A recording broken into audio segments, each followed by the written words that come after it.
All right. Good morning, everyone. Welcome to our second session for the Korean Teaching Initiative program. Thank you so much for your willingness to come and participate in this live. I know that you have a tremendous amount of things going on right now, thinking about how you're going to be teaching in the fall. We are also thinking about those things here at the UW, and I just really appreciate your willingness to participate in this. For our session today, we are going to be joined by Dr. Charles Kim of the University of Wisconsin. Charles is the Korea Foundation Associate Professor of Korean Studies in the History Department, and he is currently the Director of the Center for East Asian Studies here on campus, which is the sponsor of this teaching initiative. Charles is a specialist in modern Korean history, particularly with particular emphasis on youth movements and how they have shaped Korean history. And he is the author of Youth for Nation, Culture and Protests in Cold War South Korea, which was published by the University of Hawaii Press in 2017. And Charles and I have gone over some of your questions, and we're really excited to answer them for you. And just before we get into your questions, Charles, just by way of background, can you just describe briefly your path into studying Korean history and what sort of research questions really get you excited and motivate your work? Yeah, sure. Hello, everyone. Thanks for making time to take part. Thanks for the introduction, Dave, and for organizing. My path, I grew up in the late 80s and went to college in the 1990s in Southern California, and just going to take some classes about East Asian history, mostly obviously Japan and China. I just found that there wasn't a whole lot written about Korea at the time, and also had an opportunity. It was a time when Korean language studies was just starting to slowly expand in North America, and so I was able to do Korean language go study abroad there, and I was an East Asian Studies major, and I just wanted to learn more and more about Korea, learn more in particular about the 20th century and post-1945. I'm a second generation Korean American, and so my parents were born and raised in Korea, and there are a lot of things from their childhoods and their young adulthoods in the 1960s and 70s that I wanted to learn more about in order to understand family past and the past of people around me. So that's how I got started. And in terms of the research questions that I get excited about, I'm a cultural historian. So political history, the history of competing ideologies in modern Korea is obviously very central. It's affected just about everybody that's grown up in either the Koreas in some way or another. And so as a cultural historian, I like to see how I see culture, things like magazines, films, school books, as a kind of intermediary between what many of the big events and developments were in political history and how they connect and affected ordinary people. And so in the first book, I really focus on the immediate years after the Korean War in the latter half of the 1950s, and how things were going on in this time of a lot of chaos and disorder after the Korean War, and how it affected people, and how people in South Korea actually came together in 1960 in really unexpected ways to stage massive demonstrations that ended up overthrowing the first president, Syngman Rhee, who I think you've read about. And so, and a lot of the research was based on those kinds of sources that I just mentioned. All right. Thank you, Charles. And before we get into the questions, I want to mention I am just putting a link to a Google spreadsheet up in our chat. Last week, in our session, Zach mentioned many resources, many films and videos, and one of you asked if we could compile a list of those resources, which I have done here. And I know Charles is going to be mentioning many more books and films, and we will continue to update this spreadsheet throughout the session, and I can also email you a link to this spreadsheet so you have it later. But so don't feel the need to take furious notes on resources we might be talking about. We can provide it for you after the fact. And the format today is I'll ask Charles a question.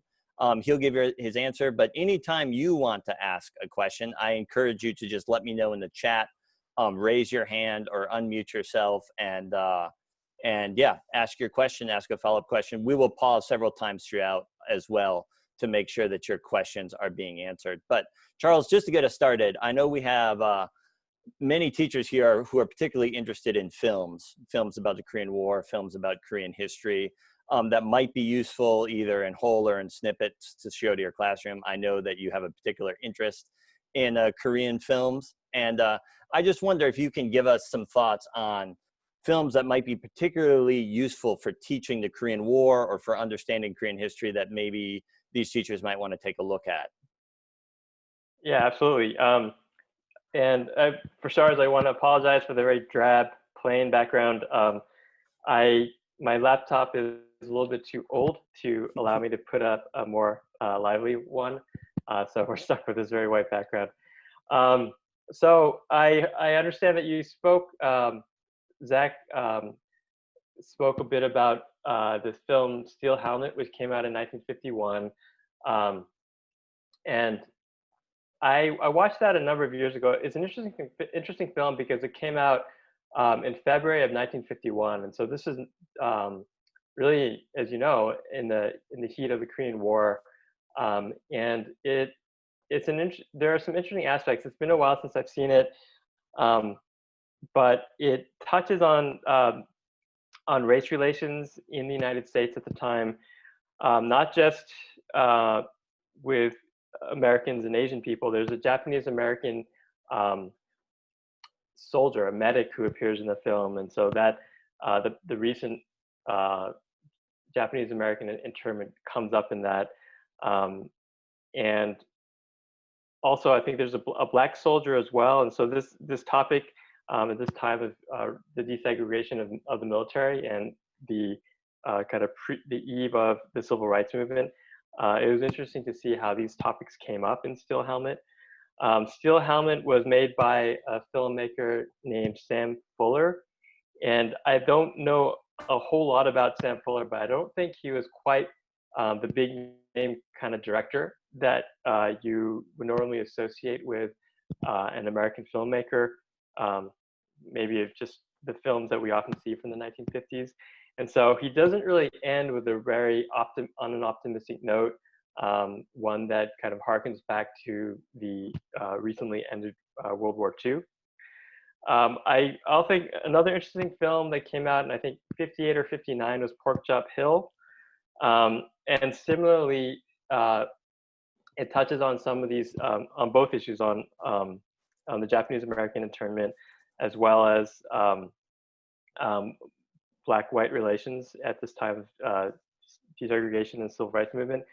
It starred Gregory Peck, and so since it had this really big name star, this kind of hunky, really good-looking leading man, I think ultimately the film also had more of this kind of ambivalent, had more of this kind of ambivalent message, but as the film was actually made, it kind of ended more towards one that was geared, that kind of fit the main star, but it still still have some ambivalent aspects in that Pork Chop Hill was a battleground that really had no tactical significance. I'm sure if there are military buffs among you, you know a lot about it, or more about it than I. But I learned through watching the film that it didn't have much tactical significance. It was fought in the final stages alongside the final kind of armistice negotiations. And so in spite of its lack of tactical significance, it was a very hard fought and brutal battleground. So there was also that kind of questioning of why the war was being waged, or why some of these battles were being waged, and the human costs of it. So those are a couple of American films, and I'm probably talking too much detail about them, but I wanted to refer you to, we could put it into the doc, but document. There's the American historian Richard Slotkin, who's written extensively about Westerns in films and war films. And he has, there's a very easily accessible interview done by the Asian Society that came out maybe 7, 8 years back, in which he talks about Steel Helmet and I think Pork Chop Hill. And so that could give some more background from and more of an American studies perspective.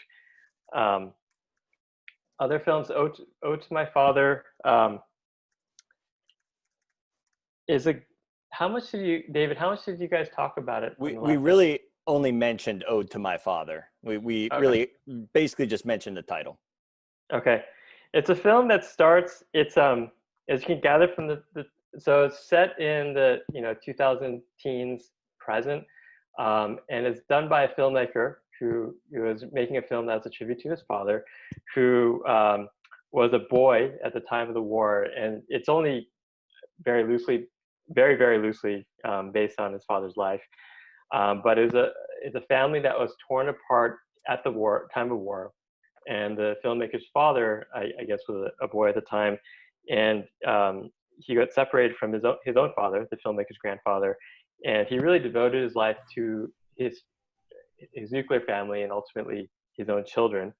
And it's kind of like a Forrest Gumpian story that follows the father through various key events in the 1960s and 70s and 80s in South Korean history. It actually, so I mentioned, I'm spending a little time talking about it because a lot of students, quite a few students, and I've shown it to undergraduates quite a bit, they tend to like it. It's kind of like, partly is a way to pay tribute to the older generation. The father's generation, people who would be elderly now or even deceased, are kind of like the greatest generation in South Korean history. It's not necessarily a triumphal generation in the sense that it's a generation that really struggled in ways that just in great ways that are depicted in the film pretty effectively, and so students kind of took to that. It actually received quite a bit of criticism from more liberal and progressive elements, voices in South Korean public, for the ways in which they say that it kind of whitewashed a lot of South Korean history by taking out some of the authoritarian repression that was taking place during those decades, and taking out aspects like the democracy movement, and in its own way putting forth a very kind of triumphal vision of South Korean history. But in spite of that, it's pretty powerful, and I am always annoyed by when I watch it, because it's for some of you who not necessarily for those omissions, but for those of you who may be familiar with South Korean film, it can be very melodramatic. It's hyper at a really high level, and it's really a tearjerker. And I'm annoyed because every time I watch it, because I'm ultimately moved, even though I'm irritated at the same time to see what the filmmaker is doing. But it's, I think in spite of it, in spite of all that, I think it's an interesting film to consider. And just a few more titles I'll mention that I'll make sure you make it on the list. Taegukgi, Brotherhood of War. As you can imagine, there are a lot of Korean War films made in South Korea. Taegukgi is probably the best all around that shows it from the Korean perspective, and it's a real blockbuster. It's pretty gory, actually, and so some students it might not work with some student audiences, but it really tries to show the film from a family point of view. It takes a very classic starting point of two brothers who find themselves on either side, fighting on South and North, and it's critical both of the North Korean regime as well as the South Korean regime, and really just tries to show how the war had an impact on people. And so that's a very important film that came out about 2004. Welcome to Dongmakgol is, in its own way, it's not nearly as gory and violent as Taegukgi, Brotherhood of War. It's a very kind of whimsical, almost fantasy film set around a remote mountain village that somehow um, in 1950 did not know about the division of Korea or that the war had happened. And a pair of deserty North Korean soldiers and a pair of deserty South Korean soldiers end up converging, or I think three of each, end up converging on that village, and also an American soldier who gets separated from his squad or his group. And one of the messages of the film is actually somewhat similar to Taegukgi in that it harkens back to what the Korean people can do to protect themselves and even to resist this war that's being fought by greater powers. And students have a mixed review. I've had mixed reactions. Some kind of like the fantastical element. I think it was the filmmaker was influenced by comics, and there's a bit of, you can kind of see those influences in it. Some people like it, and some students find it a little bit too much on that end. And then one last film I wanted to mention is Joint Security Area, JSA, set in the Joint Security Area along in the demilitarized zone. It's not a war film in that it's set in the present. It was released in 1999 or 2000, and it's a fictitious story about two South Korean soldiers stationed in the DMZ who, at night while they're on watch, actually crossed over repeatedly and became friends with two of their North Korean counterparts. And it's actually kind of fun and comical in the early part of the film. But there's a murder that happens in that area, and there's a murder investigation that's actually headed by an ethnic Korean who is a Swiss adoptee, and she comes from a neutral nation, and so she's entrusted with the task of investigating the murder. And it's a really well-made film that also I think students tend to really like and enjoy, and it's kind of an offshoot topic from the Korean War. Thank you, Charles. I don't know if we mentioned this last week or not, but Charles and I were actually working on a project to bring not the filmmaker, but the writer and the producer of Welcome to Dongmako here to Wisconsin this spring. And we were going to show that film on campus and also in Toma.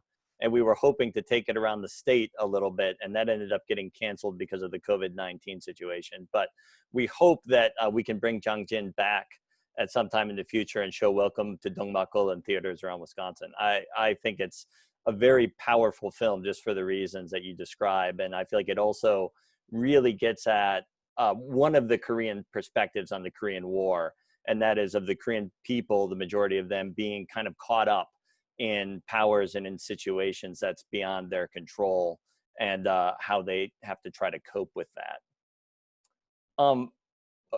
At this point, are there any questions, any follow-up questions on film? We have a whole list of questions that you've submitted, but we are more than happy to take your burning questions at this time. So if you have a question, please indicate it in the chat. Please raise your hand. You can also just unmute yourself and start speaking. So are there any questions on that?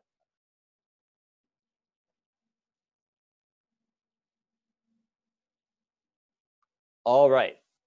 Seeing none, I will go to the first question on our list, which is a bit of a related question, and that has to do with, we've kind of talked about films about the Korean War, and we had a question by Elizabeth Jorgensen, who said she just finished Almond, a novel by Won Pyung-sun, and Frankly in Love, and If I Had Your Face by Francis Cha, and wondered if, Charles, you could recommend any other fiction or historical fiction texts that might be useful for teaching the Korean War, or maybe just integrating Korean literature into the classroom.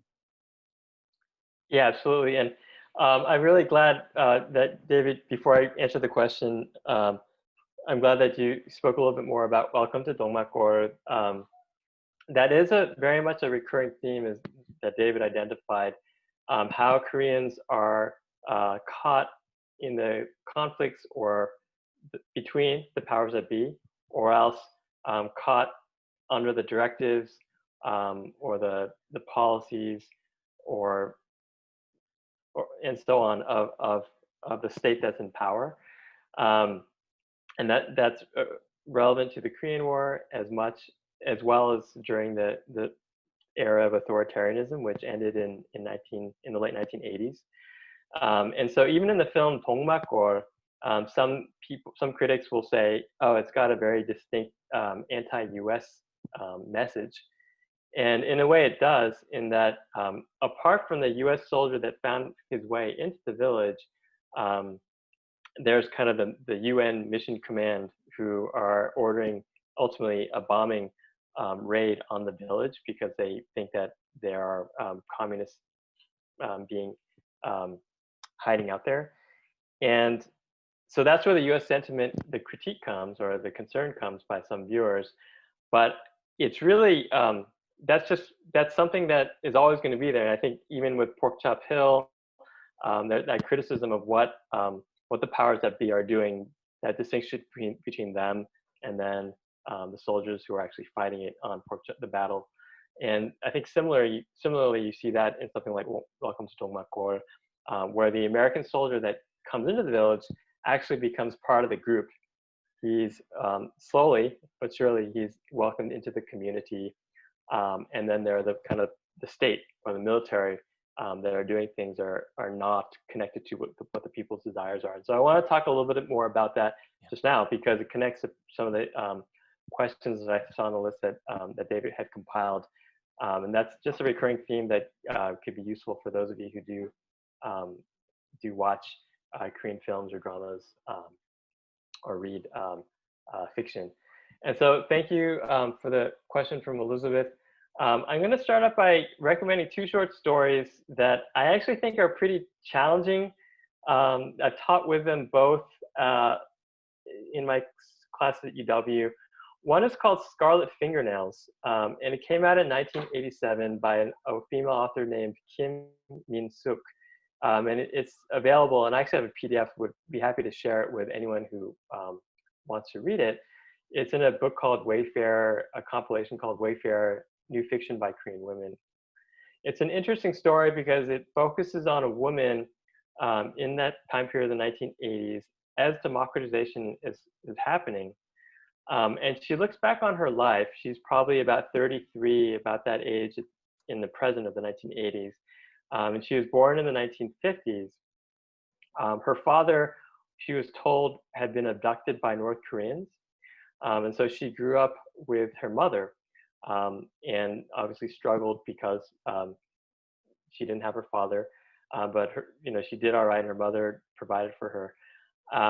And as this protagonist grew up, at the time, I believe, that she's a college student, she starts to learn more about the truth behind her father. Her father, it turned out, had willfully gone to the north and had returned to the south, I think in the 1960s, as an agent, as a North Korean spy, and gets abducted while he gets caught by the South Korean authorities.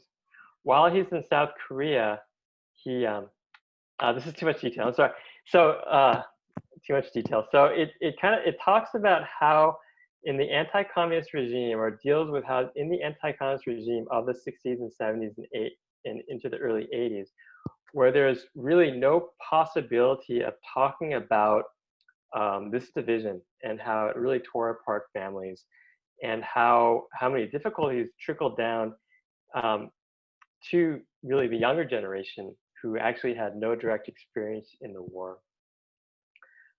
It talks about how it does a really effective job of depicting how this veil of this real kind of cloud of secrecy that these people had to grow up with affected families at the kind of day-to-day level. It's a challenging story because there's a lot of subtlety in it, and there's a lot of cultural background that I think is necessary. And one of the takeaways is how the patriarchal family relations really intensify this secrecy and this kind of day-to-day suffering that, in this case, this this girl and her mother had to deal with over the decades. And the patriarchal part is she had to deal with her father's, just in short, her father's side of the family, who they maintained relations with through those decades. The Scarlet Fingernails so really deals with the post, the after-war effects of on the individual level. There's another story called the Rainy Spell, which is a short story that came out in the early 1970s and is a really powerful depiction of how a family and extended family were torn apart between, it's told from the point of view of about an 8-year-old boy, and his maternal uncle fought for the South Korean side, and his paternal uncle fought for the North Korean side. And so the family is torn apart from the two uncles, different, they're split. And it also effectively shows how this was experienced at the popular level, again, during the war itself. And there's a film adaptation to it that came out in about 1979 called Rainy Days. That's the English title to it. And it's available on YouTube, and we'll provide a link for that. Scarlet Fingernails, in spite of it being challenging, I come back to it because I think it is so powerful about how it does show this long-term day-to-day suffering, everyday suffering. Rainy Spell, I've taught with it a couple of times, and it's a bit longer, and I should stop talking about it, but we would be happy to field more questions about it now or in the future. I'll go to 4 more titles, and honestly, I haven't read these books. I don't get around to reading much fiction, but The Martyrd is a book by a Korean-American author that came out in, I believe, the 1960s. His name is Richard Kim, and it was a critically acclaimed book back then, and I think he was largely forgotten, but was re-released about 8 or 9 years ago as a Penguin classic, and that's set in the Korean War. The Guest is a novel that came out about 12 or 13 years ago in English translation. The Guest by Hwang Seok-young, and he's a very acclaimed South Korean author, and it centers on a massacre of civilians that happened in North Korea, an investigation that takes place 40 years after the time of the massacre. And I'm going to bring up 2 more titles. They are written by Korean-American authors. The Surrender, and both of these titles also deal with the post-Korean War effects on Korean Americans living obviously in the United States, dealing with a lot of complexities and the difficulties after the war. The Surrendered was written by Chang-rae Lee, who's who's a Korean American author, has written a lot on a number of historical topics. And then The Foreign Student by Susan Choi. And we'll get those titles onto the list. All right, thank you. Thank you very much, Charles. And I just wanted to go back to one thing that you said earlier when you were talking about the film, The Battle of Pork Chop Hill. And one thing that we tried to draw out in our guide, and hopefully we did a good job of it, is understanding that the Korean War is basically fought in 2 phases. And in the first 6 months of the Korean War, it's a war of movement. It's a war where it looks like the North Korean forces are going to overrun the South. And then after October, it looks like the South Koreans and the UN forces are going to overrun the North. And then in December, the line more or less stabilizes around the 38th parallel. And then the next 2 years, you have tremendous fighting, you have tremendous bloodletting on places like Pork Chop Hill, but you have very, very little movement of the lines. And you have, I think, on all sides, a sense that this war is not really being fought about anything, or at least the war is being fought and lives are being spent, but there's no progress being made. And that's probably important to understand when you look at the literature of the war, is to understand that by the time you're 2 and 3 years into the war, people on all sides, on the communist side, on the UN side, are asking, what is this being fought for? Is there any possibility of victory? And I think this comes through in a lot of the literature on the war, which tends to be very, very pessimistic, regardless of whether it's American or Korean, or I'm not familiar with the Chinese literature on the war. But yeah, there's a very distinct break between the first 6 months of the war and the next really 2.5 years of the fighting. Yeah, do we have any questions to follow up on that?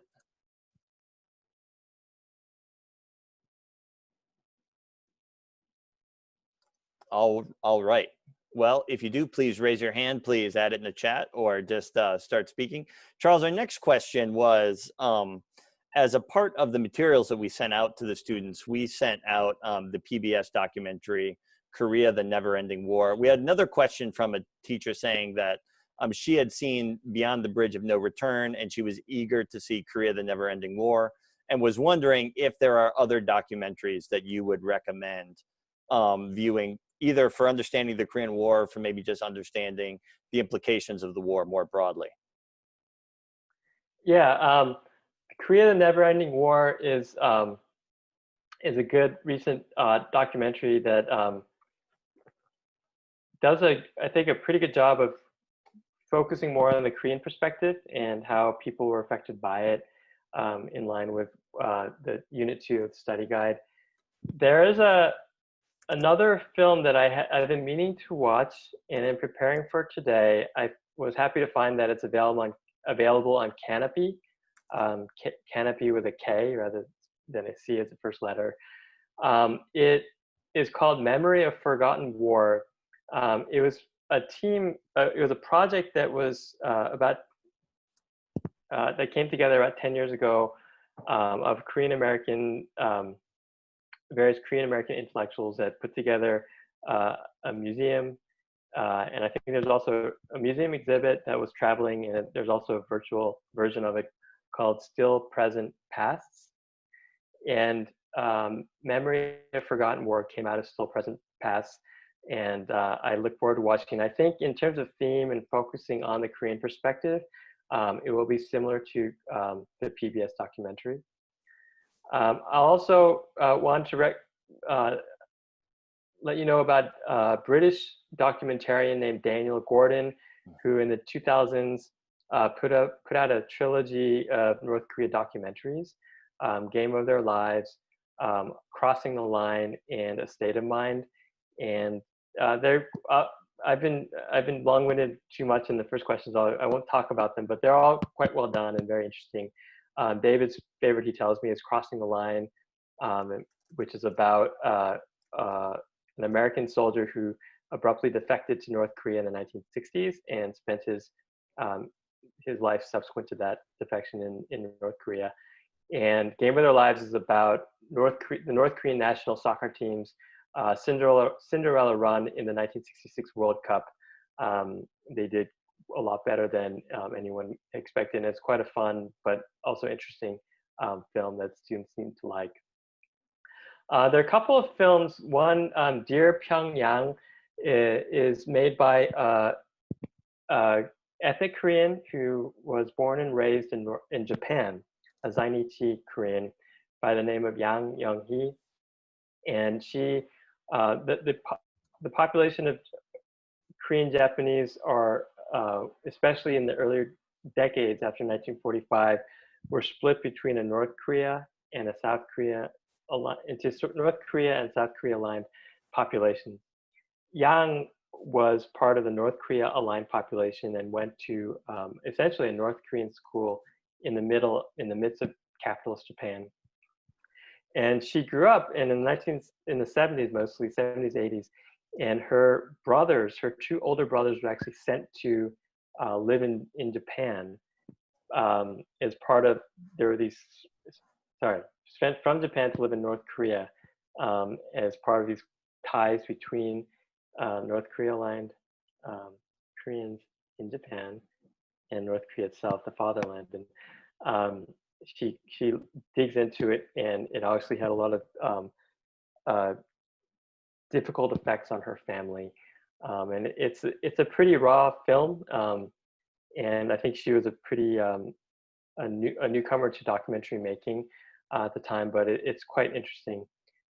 It's not nearly as polished as the Daniel Gordon films, but it's a film of note. Grandmother's Flower is made by a South Korean kind of relatively new documentarian, and it also goes through the ideological strife, but from the perspective of South Korea in the countryside. And he's also kind of he's probably about 30 years old in 2007 when the film came out, and he's kind of going back interviewing his aunts and uncles and trying to piece together what had happened. It's a powerful film. It's a little bit hard to follow, but I wanted to mention those two. It's a little bit hard to follow for those who don't know South Korean culture that well. But if anyone is interested in trying out Grandmother's Flower, I'd be happy to provide a link to that, or to Dear Pyongyang, as well as a study guide that I had prepared for Grandmother's Flower that helps you kind of follow the characters in the film. Yeah, so those are out there. Thank you. Yeah, Charles and I, when we put together the list of resources, we chose the PBS documentary on the Korean War. And it really is an excellent documentary, and I enjoy it. But one of the things that slightly irked me about that documentary is that Ken Burns' documentary on World War II, I think was about 7 hours. His documentary on Vietnam, I think, was 11 or 12 hours. And the Korean War gets 2 hours in this documentary, just a 1-episode documentary. And really the last half or 45 minutes or so is about the ongoing legacies of the war, which I think is very important. And if you're only going to do a 1-episode documentary, that's probably a good idea. But it highlights that the disparity in interest, at least in the United States, when you think about the Korean War as compared to World War II or Vietnam. I try to never refer to Korea as the forgotten war. I think there are many other wars that are much more forgotten, and especially in 19th century US history, but it certainly does not get the amount of attention that other 20th century conflicts had. And hopefully in the guide, we've convinced you that that is probably a problem, because in fact, the legacies of the war are very much ongoing, not just internationally, but in domestic politics, both in the United States and in Korea. So yeah, I hope you enjoy the documentary, and please check out some of those other documentaries. And I see a hand by Kate Van Haren. Kate, what is your question? Hi, so I'm just wondering, like when you look at the evolution of, like, I guess, documentaries and fiction, and fictional storytelling in the US, like when we started with war, it was very much adventure, adventure films, not digging deep maybe into, the complexities of these stories. Is that happening in Korean films regarding the war? Are they looking at, like the massacres and things like, are filmmakers more willing to look at those things now? Does that make sense? Yeah, I think there's a similar trajectory because, but maybe even more stark, because 60s, 70s, the earlier, the first Korean War movies really had to fit within the anti-communist political context of South Korea. And then democratization happened in the 80s. And after the late 1980s, all of a sudden in the 1990s, I think the first wave of films that dealt with the war really just tried to humanize North Koreans and the partisans, the communist partisans, after they had been largely dehumanized in the official anti-communist discourse before democratization. And then in the 1990s and especially the 2000s, and especially in the 2000s because there were a couple of liberal presidencies from 1998 to 2008. And there was actually a Truth and Reconciliation Commission that was put together that was active from about 2004 to 2009. And so on the one hand, stories of massacres that had been kept quiet, that had been repressed for decades by usually the childhood survivors who had now become adults and elderly people, they were able to actually talk about them from the late 1980s into the present. And Grandmother's Flower is a lot like that. That's where a lot of these stories that had been kept secret started to come out. Grandparents or older aunts and uncles who had suffered or even been killed back in the 50s. So that was one thing. So people that held the memories were able to talk about them. And then in the 2000s, with the Truth and Reconciliation Commission, there was actually government-sponsored investigations, excavations, finding the remains of people who had been massacred and such. And that also resulted in a lot of these stories, accounts coming out. Yeah, and I think it's important to emphasize that in the United States, we had our own experience of fairly strong anti-communism in the United States, in the McCarthy era in the 1950s and 60s. But I think, Charles, you would agree that it was nothing at all compared to anti-communist ideology in the South. And interestingly enough, it's something that continues on to this day. And under South Korean law, as it currently stands, you can be arrested and I believe prosecuted for just being in possession of communist or North Korean propaganda. And it's to the point where when I had to take my class online this summer, I was teaching U.S.-Korean relations, and I had Korean students in the class that went back to Korea and were taking the class from there. I used North Korean propaganda as a teaching tool in some of the final lectures, and I had to email those students and warn them, I'm putting up the links on our site, but I encourage you not to actually view this because I believe that you could be running afoul of South Korean security laws, which I think at this point are very loosely enforced, but they are still on the books. Thank you. Sure, it was a great question, and I think, and thanks, Dave, for your comments too.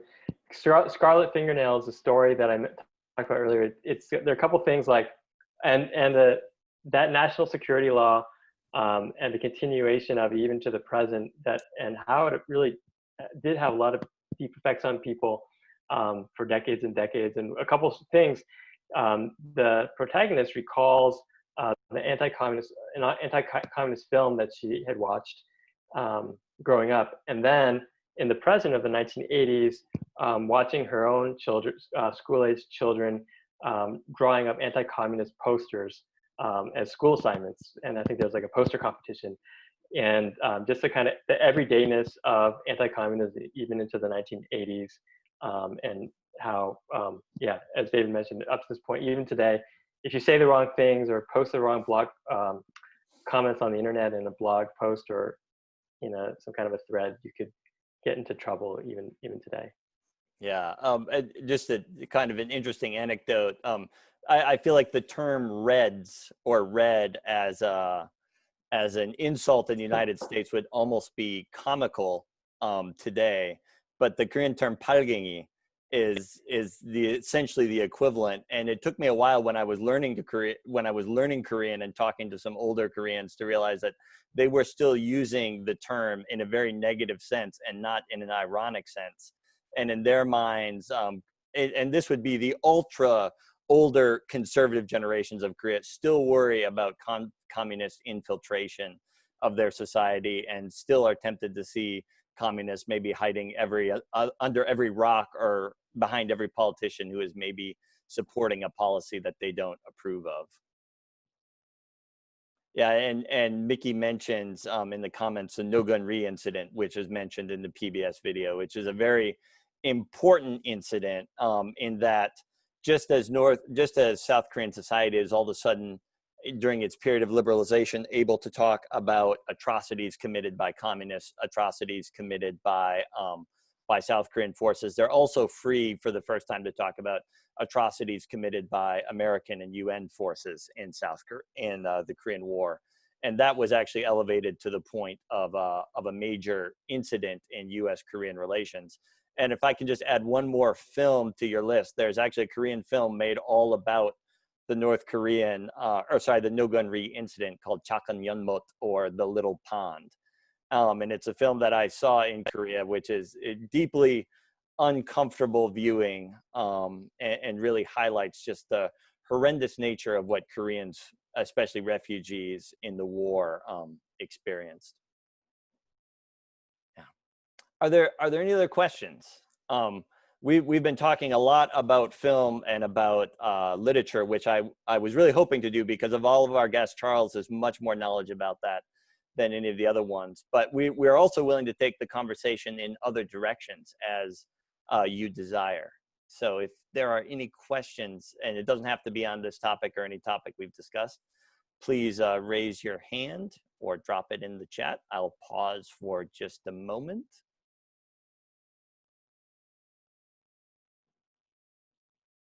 All right.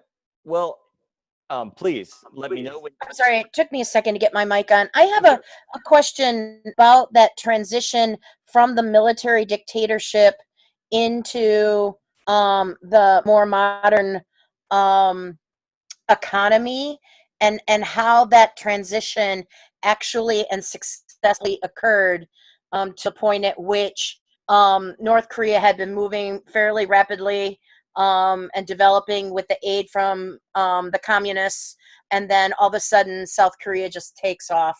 How did that work? Was it similar to the way that Taiwan had a military dictatorship, and then the economy then started to change the politics, or how did that work out? Great question for South Korea. Thank you, Mickey. Boy, it's a big question.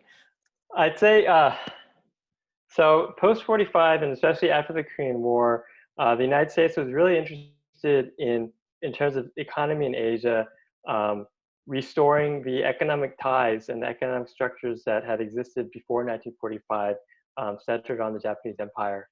And so a big big development in that in South Korea was the normalization of diplomatic relations in 1965 between South Korea and Japan, and this is something the U.S. really wanted to see happen. What that did was, for one thing, Japan provided quite a bit of developmental aid to South Korea, which was packaged as kind of as reparations for the colonial era. And it's highly controversial because there wasn't a real clear accounting or delineation of what Japan was paying these grants as reparations to South Korea for. And a lot of the messiness regarding that has surfaces these days if you read about contentions between South Korea and Japan these days, when the two governments clashed. A lot of the memory wars and the concerns about the comfort women and other problems are rooted in the really unsatisfactory nature of that 1965 treaty between South Korea and Japan. So that was a big step in restoring South Korea within the Japanese, kind of, with Japan being the hub, the real big economic hub for the broader U.S. kind of globalized economic system worldwide. Japan was a real hub, and then restoring South Korea was really crucial for that. You could say the same thing about Taiwan. And so the economic development really started to pick up in the latter 1960s and into the 1970s in South Korea, after the Syngman Rhee regime was finally thrown out of power in 1960, and some more really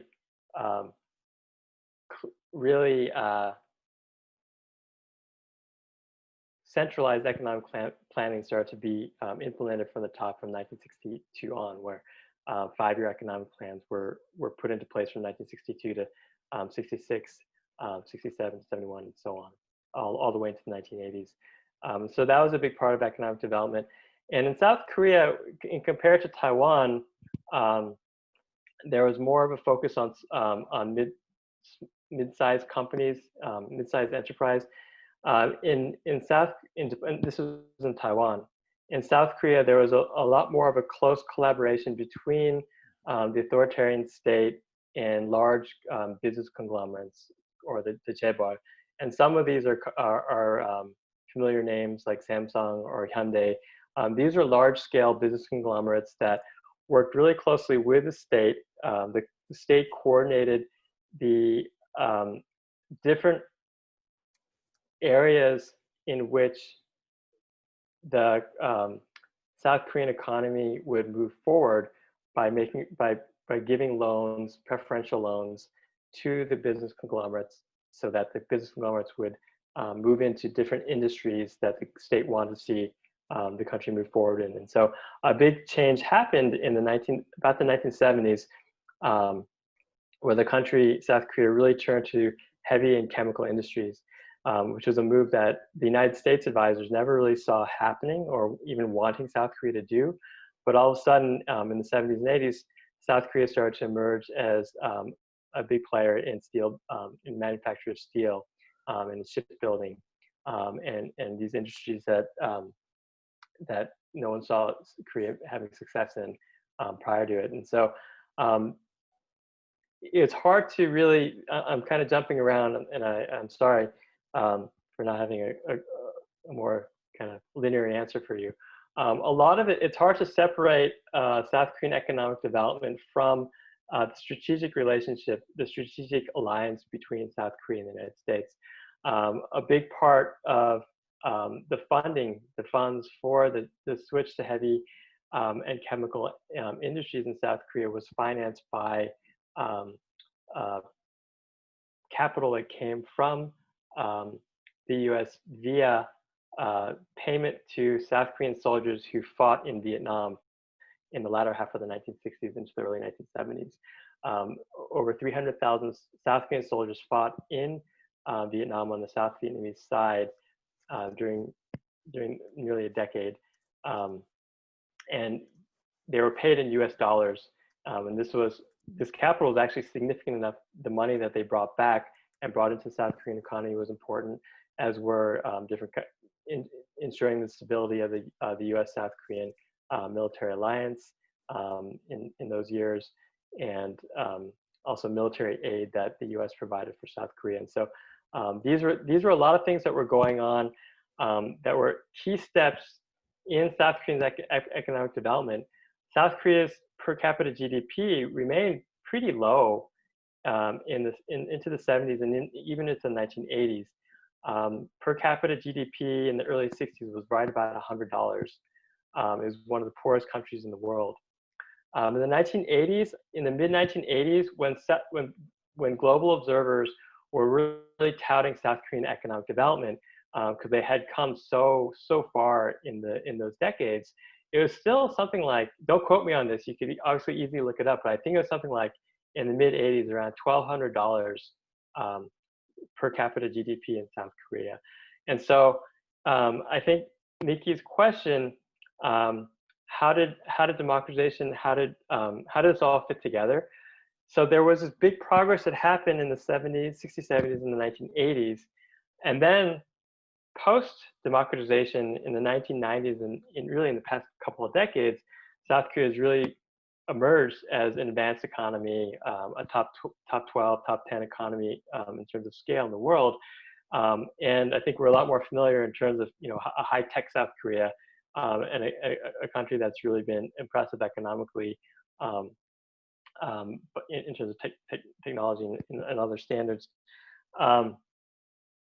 And so where does democracy fit in? So there is a fairly linear growth pattern. It's just that South Korea has become more eye-catching in maybe the past 20 to maybe 30 years, depending on how you look at it. Democratization, I would say, is partly the outcome of economic growth. There's a later question that someone asked about, I talked about repressed voices. There's this really stark ideological conflict and a conservative government that emerged in South Korea that you read about in the curriculum. And then there's the repressed voices, the kind of middle ground between the South Korean rightists and the North Korean communists. These middle-of-the-road nationalists that really wanted to build a more independent Korea, hopefully not just South Korea, but a unified Korea. And their voices were really kind of kept repressed over those decades, the 60s, 70s. In the 1980s, those voices really started to come forward in much more pronounced ways. They were a lot more vocal. There were a lot of student and labor activists that were taken to the streets in the 1980s. How did economic development fit in? Ultimately, in 1987, there's a great film called 1987, When the Day Comes, 1987, When the Day Comes, and it came out a couple of years ago. It really focuses on the events of 1987 and how those protests really gathered gathered momentum and were able to finally put an end to authoritarianism in South Korea. The protesters in 1987, they were the kind of descendants of those repressed voices.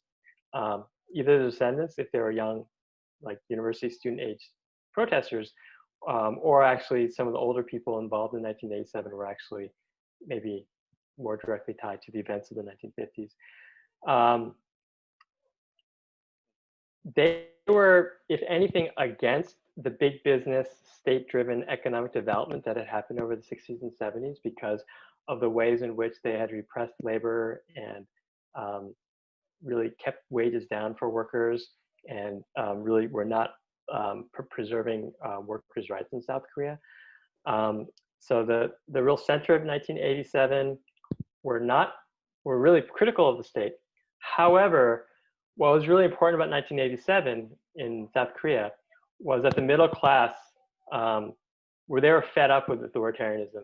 They wanted to see more of a liberal style, open kind of economy and society after having experienced 2-3 decades of authoritarianism. So that's where I think the critical kind of middle of the road, which were viewed as real leftists in the anti-communist context of South Korea, but the middle of the road nationalists converged with economic development to make democratization happen. So that's my long answer.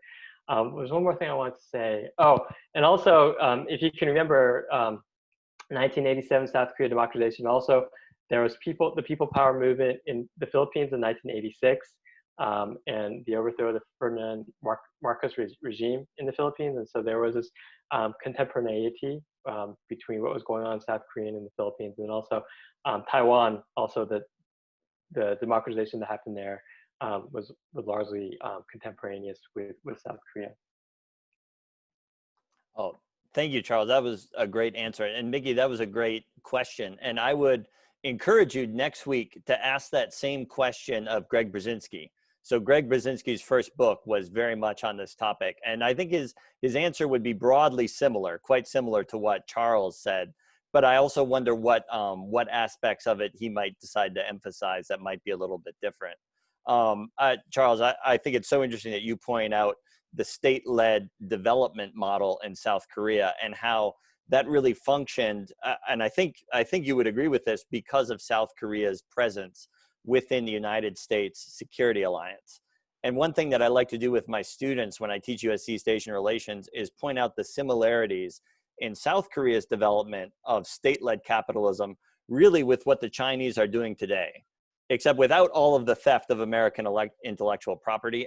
I'm not aware of the ROK engaging in much of that, but it is really the case that the South Korean state was heavily investing in these industries to make sure that they were successful. This was not at all what American advisors were recommending. In fact, many of them were very opposed to this, but because of South Korea's important role in the US Security Alliance, they were willing to turn a blind eye to it. And also because I think of South Korea's relative smallness in size compared to the United States. When the Chinese start doing this, in the 2000s, in the late 1990s, it's very, very different. And it's seen as very different, mainly because China is outside of the security system. But actually, the strategy that the two states are using is broadly similar.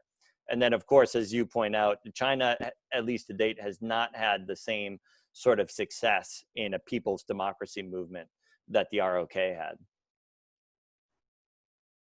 And there's a question about the Eastern Learning Movement from Unit 1. Yeah. There's something about Korea that there's this long strand of popular protests. Eastern Learning, it's not so it's tied. It is still active as a religion called Cheondogyo. Today, it's a pretty big church still in South Korea, but there are a lot of memories, especially in the 1980s, of those kind of middle of the road nationalists or left nationalists, depending on how you look at them, that were looking back on South Korean history, looking back at the Eastern Learning Movement, and remembering popular protests against elites going back as far back as the former dynasty, and then picking out different episodes, different movements in earlier parts of the 20th century, and trying to make it relevant in the present. And you see that as well, even just a few years ago in the candlelight protests in South Korea that were crucial in the successful impeachment of the previous president. This is a long lineage. And that I don't think exists in a place like China. And so David, I fully agree with what David said. China was studying places like Taiwan and Singapore and South Korea to see what they were doing to really kickstart their economic development back in the 80s and 1990s. But there isn't, with China being probably more successful in their authoritarian practices in ways that are matched to the high-tech present, in ways that I think China is able to keep tamp down on dissent, in ways that South Korea, I think South Koreans were just more unruly. They have this tradition of popular protest. They have those repressed memories from the Korean War that kept bubbling up. People were killed or families torn apart in really cruel and unjust ways. It was hard to keep that bubbled up, these stifled voices from not coming out. And so these are things that were happening in the 1980s. And yeah, I'll stop there. Yeah, and I think this whole question of Korea's development and democratization is intimately tied, of course, with the Korean War, because it's out of the Korean War that this alliance with the United States is cemented, which would become so critical to Korea's reintegration into an American security alliance, but also into a American-backed liberal economic system. But as Charles is pointing out, this development would not necessarily have led to democracy on its own, as we've seen in many other cases, as in China. I think, I certainly think, and I think Charles would probably agree, that economic development does not necessarily lead to democracy. It's much more complicated than that. And so Korea's development economically and its development politically really were on tracks that I think we can see that China at least has not been on that same track. Hopefully it will be, but at least right now that's not the case. Yeah, thank you, David. Those are great comments. And I don't know if this is something that people are interested in hearing, but I think there's so much complexity between South Korea-U.S. relations, and there are so many layers to them. Just to pick up on David's really good comments. There are instances of, say, anti-American sentiment in South Korea in past decades and even in recent times. But it's not as simple as that. I think that South Korean economy is so closely linked up with the United States, and it's such a globalized economy that in certain ways South Korea benefited. The fast economic development of especially the halcyon days of the 60s, 70s, 80s, the close ties to the United States were crucial. But then a South Korean critic or other critic would say, U.S. economic and global power would say, at what cost in terms of popular sovereignty? The U.S. was also one of the byproducts, or one of the key unfortunate consequences of that close relationship was the continuation of authoritarian rule, as the United States really wanted to see South Korean economic growth, and so they counted that they were willing to tolerate authoritarianism in South Korea. But then in other ways, South Korea benefited. So it's tricky. With globalization really picking up over the past 20 to 30 years in South Korea, even during the 60s and 70s, when big business and the state actors did have a lot of advantages, there's still a lot of relative income equity in South Korea, relatively speaking. In the past 20-25 years, income inequality in South Korea is really picked up, is really polarized in South Korea in ways that are a lot like the United States, actually. And so can you blame that on the US? No, certainly not. But there are just certain ways in which I think South Korea is embedded in a lot of bigger structures that bring good things and also a lot of difficult things to different people in the country. And you could say one more example is the security alliance between the two countries. Some of you, I'm sure, read about, and I'm sure David will have a lot of insightful things to say on this topic, and maybe I'm sure Greg Brzezinski too. The United States military presence in South Korea and the fact that operational control ultimately for forces in the United States to be, in South Korea to be used, it's a top U.S. general in South Korea that has a final say in the use of both U.S. and South Korean forces stationed on the South Korean peninsula. And this has been the case ever since the end of the Korean War. It's something that South Koreans and Americans are very accustomed to. But if you think about it, and it's also very similar to the stationing of U.S. forces in Japan, but I don't know the details of that relationship. But it's similar in the sense that it's quite a surrendering of a significant aspect of South Korean sovereignty to the United States in this kind of relationship. And I just want to put out there, when the Trump administration talks a lot about trying to get South Korea to pay a lot more money for the U.S. forces in South Korea, I think it's a really, I won't put my opinion on that, but I'll just say that the U.S. forces in South Korea are there in a lot of for not just the protection of South Korea, but it's very important. It's a very important strategic point in Asia. The U.S. forces that are stationed there, about 27,000 U.S.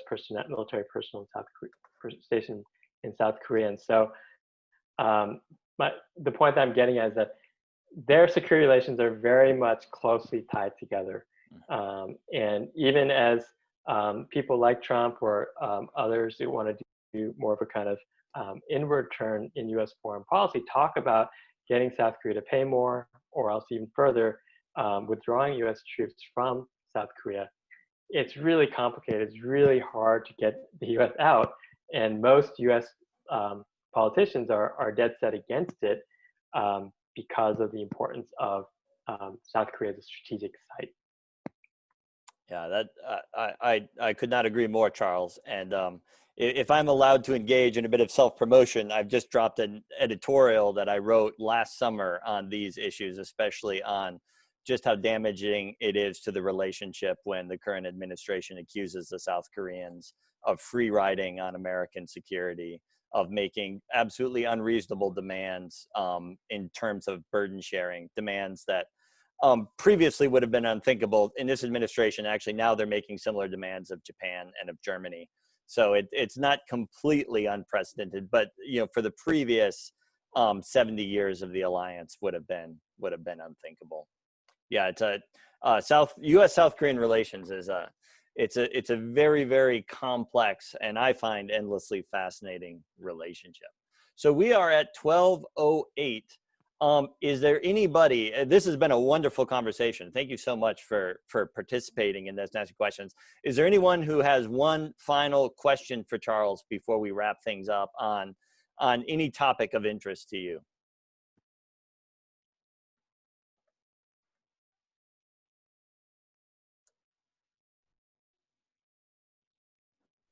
How do modern Koreans learn their history? How is history taught in their schools?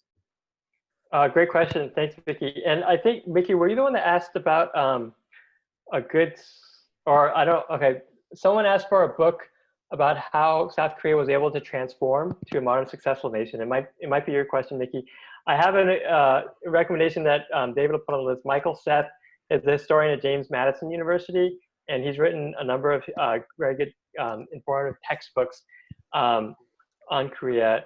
The latest is Korea, a very short introduction, and I'm sure a lot of you are familiar with that series from Oxford Press.